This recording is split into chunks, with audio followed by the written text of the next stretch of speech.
you. It's Priyanka. Ini dia, Priyanka.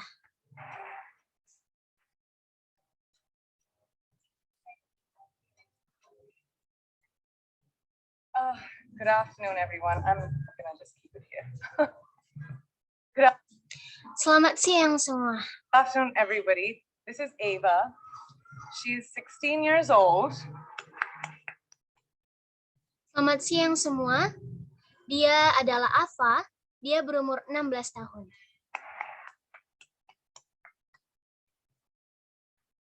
An age where girls should be enjoying their innocence and joys of their youth. But she, at such a tender age, understands the importance of being a voice for her peers, an advocate for young girls and women around the world who may not have the opportunities that us sitting over here have. So receiving this honor from a hero like her makes this so much more exceptional. So thank you. Umur di mana seharusnya seorang gadis menikmati kepolosan dan kegembiraan masa muda mereka, namun dia di usia yang begitu muda mengerti akan pentingnya menjadi suara bagi sebayanya dan menganjurkan gadis-gadis muda dan wanita di seluruh dunia yang mungkin tidak memiliki peluang yang sama seperti kita saat ini di sini. Sangat luar biasa bisa menerima kehormatan dari gadis sepertinya di sini. Terima kasih. Good afternoon, and thank you, and wow, I am so privileged and so honored to be sharing this afternoon with all of you and these incredibly amazing women that are being honored today. I'd like to extend my congratulations to each one of you, Octavia, Michelle, Kelly, Patty, and all 50 women that have been included in the Impact Report. Your achievements not just inspire me, but also so many others to work harder, to be better, and to make a dent wherever we can. So I'm very, very proud to be standing alongside of you. Selamat siang, terima kasih, dan wow, saya merasa sangat luar biasa dan sangat terhormat untuk dapat berbagi pada siang ini dengan Anda semua dan wanita yang sangat luar biasa yang dihormati pada saat hari ini. Saya mengucapkan selamat untuk Anda masing-masing kepada Octavia, Michelle, Kelly, Patty, dan semua 50 wanita yang telah termasuk dalam dampak laporan pencapaian. Pencapaian yang Anda buat bukan hanya menjadi inspirasi buat saya, namun juga banyak orang lain yang bekerja lebih keras untuk menjadi lebih baik dan membuat Anda dimanapun kita bisa. Jadi saya sangat bangga bisa berdiri di samping Anda. So in life, you know, there are moments when you stop and ask yourself, how did I get here? Like, why am I standing here? Well, this is definitely one of those moments for me. And I find myself going back to the beginning, back to my roots. I was born to incredible parents, amazing parents who served as doctors in the Indian Army. I was the firstborn. And as far back as I can remember, I made my parents very proud and happy 99% of the time. Jadi, dalam hidup Anda tahu bahwa ada saat-saat ketika Anda berhenti dan bertanya pada diri Anda sendiri, bagaimana saya dapat berada di sini? Seperti mengapa saya bisa berada di sini? Berdiri di sini. Nah, ini jelas merupakan salah satu momen tersebut bagi saya sendiri. Dan saya menemukan diri saya kembali kepada diri Anda sendiri.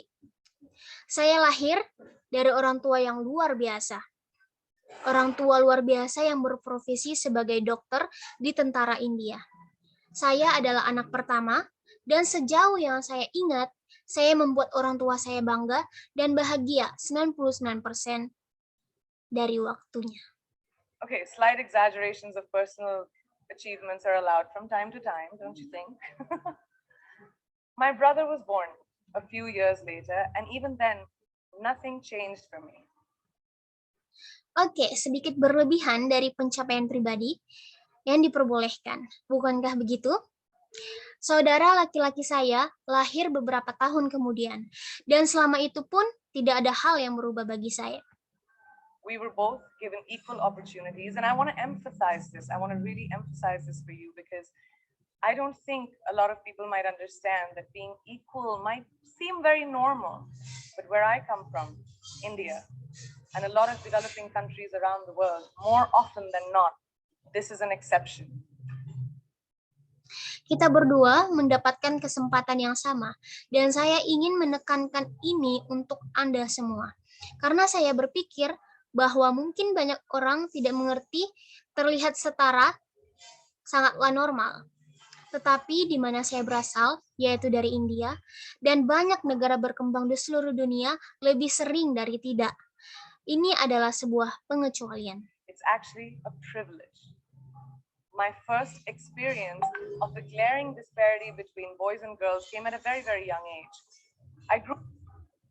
Hal ini sebenarnya adalah hak istimewa. Pengalaman pertama saya yang mencolok yaitu antara anak perempuan dan anak laki-laki bermula pada usia yang sangat-sangat muda. Grew up in a middle-class family with extremely philanthropic parents who constantly reminded me and my brother how lucky we were and how giving back to those who were less fortunate was not a choice. It was a way of life. Simple. Saya tumbuh dari keluarga kelas menengah dengan orang tua yang sangat-sangat dermawan yang terus mengingatkan saya betapa beruntungnya kami. Dan bagaimana memberi bagi mereka yang kurang beruntung bukanlah pilihan. Itu adalah cara hidup yang sederhana. I was 7 or 8 years old when my parents started taking me on these visits in a traveling clinic to developing communities around and villages around the city that we lived in called Bareilly.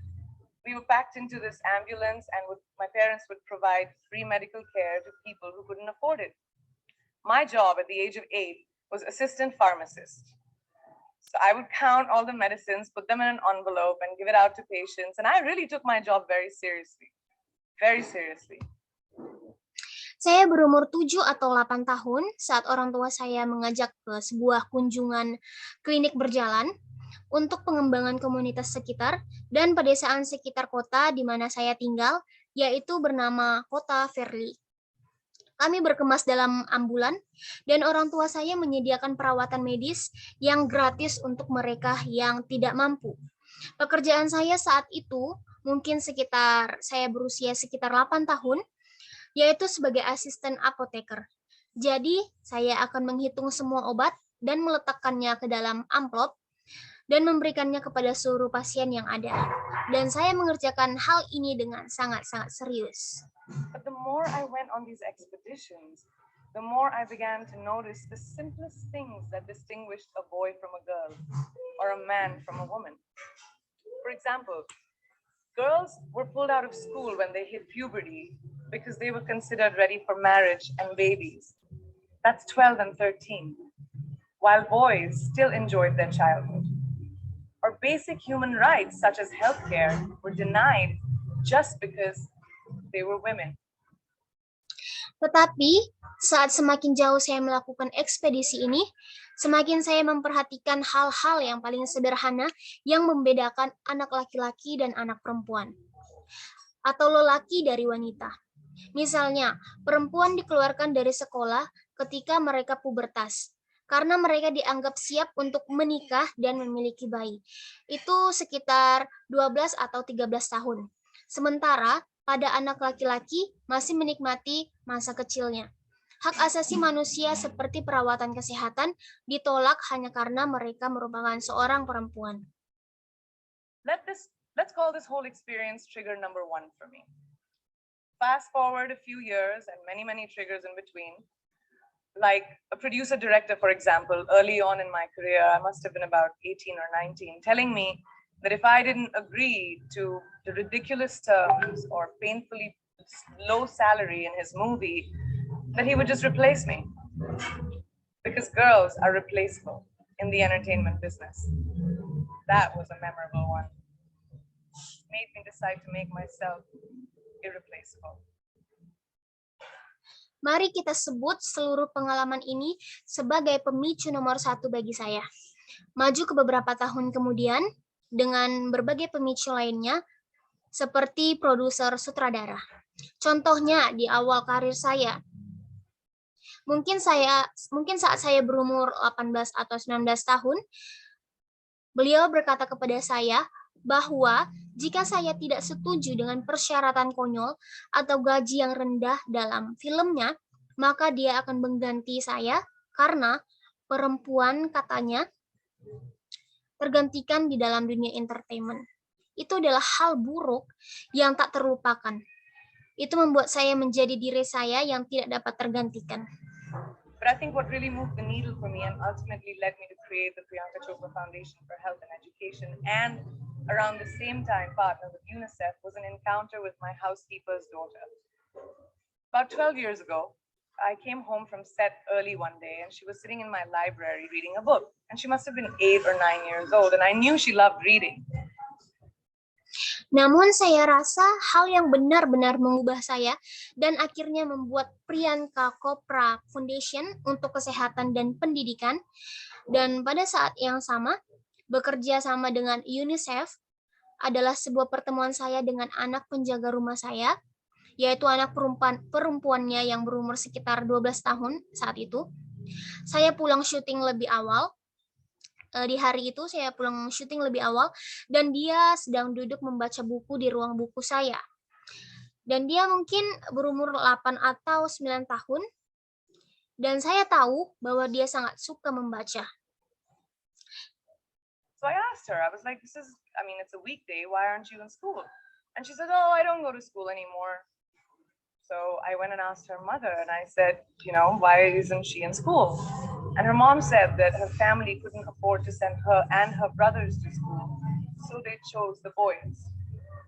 The reason, she would eventually get married and it would be a waste of money. Jadi saya bertanya kepadanya, ini adalah hari kerja, mengapa kamu tidak bersekolah? Dan dia berkata, oh, aku tidak bersekolah lagi. Jadi aku pergi dan bertanya kepada ibunya mengapa dia tidak bersekolah. Dan ibunya berkata bahwa keluarganya tidak mampu mengirim dia dan saudara laki-lakinya bersekolah, sehingga orang tuanya memilih hanya anak lelakinya saja. Alasannya yaitu karena anak perempuan tersebut akhirnya akan menikah dan itu akan sangat membuang-buang uang. I was completely blown. And it shook me to my core. Eventually, I decided to cover the cost of her education so that she could continue to learn, because education is a basic human right.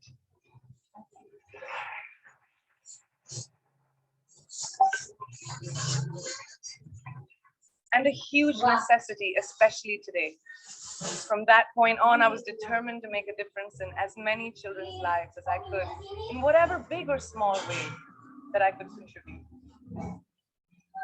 Saya benar-benar sesak dan terguncang. Pada akhirnya, saya memutuskan untuk membiayai pendidikannya. Jadi dia bisa lanjut untuk bersekolah. Karena pendidikan adalah hak dasar asasi manusia dan kebutuhan yang sangat besar terkhususnya pada hari ini. Dari hal itu, saya memutuskan untuk melakukan perubahan dari dalam, di mana di dalam kehidupan anak-anak sebanyak mungkin yang saya bisa.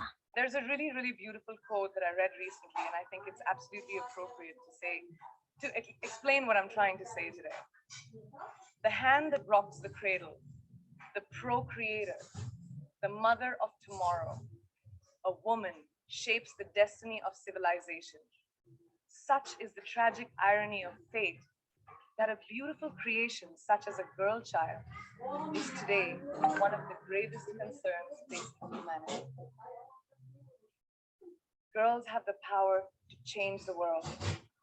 It is a fact, and yet today, girls are more likely than boys never to set foot in a classroom, despite of all the efforts and progress made over the last 2 decades. I'm just going to give you a stat, more than 15 million girls of primary school age will never learn how to read or write, compared to 10 million boys. Tidak peduli mengenai besar ataupun kecilnya yang saya dapat berikan, ada sebuah kata yang baru saya baca baru-baru ini, dan saya rasa ini benar-benar sesuai untuk dikatakan saat ini. Tangan yang mengguncang buaya, ibu masa depan, seorang wanita membentuk takdir peradaban. Itu adalah ironi tragis bahwa ciptaan yang membentuk takdir peradaban itu adalah ironi tragis bahwa ciptaan yang indah seperti anak perempuan hari ini merupakan salah satu keprihatinan paling serius yang dihadapi kemanusiaan. Perempuan memiliki kekuatan untuk dapat mengubah dunia. Ya, itu adalah fakta. Namun hari ini, anak perempuan lebih mungkin dari anak lelaki untuk tidak pernah menginjakkan kaki di ruang kelas. Terlepas dari semua upaya dan kemajuan yang dilakukan selama 2 dekade yang lalu. Saya hanya akan memberikan Anda data lebih dari 15 juta anak perempuan sekolah dasar tidak akan pernah belajar membaca ataupun menulis dibandingkan dengan 10 juta anak lelaki. Primary school. It's the beginning of our future. Over the last 11 years, I have witnessed firsthand the incredible work that UNICEF does for children around the world, especially victims and survivors of child marriage, displacement, war, sexual violence. But there is still so much work to do. And for me, that is the fuel to my fire. The reason I'm so committed to this cause, and that is where my passion stems from, because I know that a girl's education not just empowers families, but communities and economies. A result of her education, we all do better. It's just as simple as that. As entertainers and influencers, sekolah dasar merupakan awal dari masa depan kita.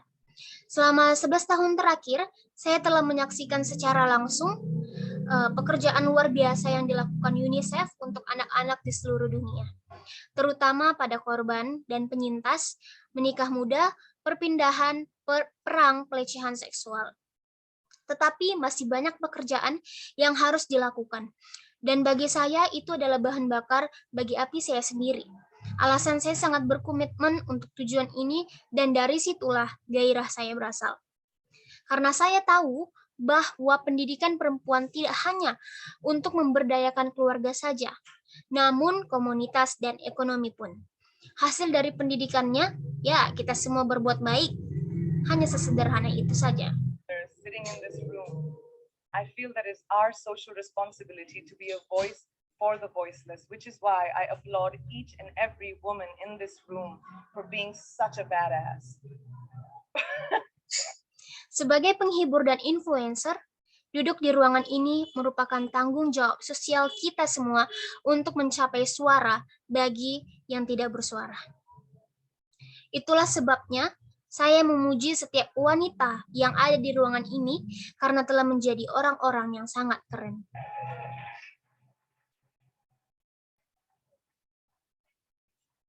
For using your platform and your voice to contribute to change and for ensuring that there is not even one lost generation as long as we are alive.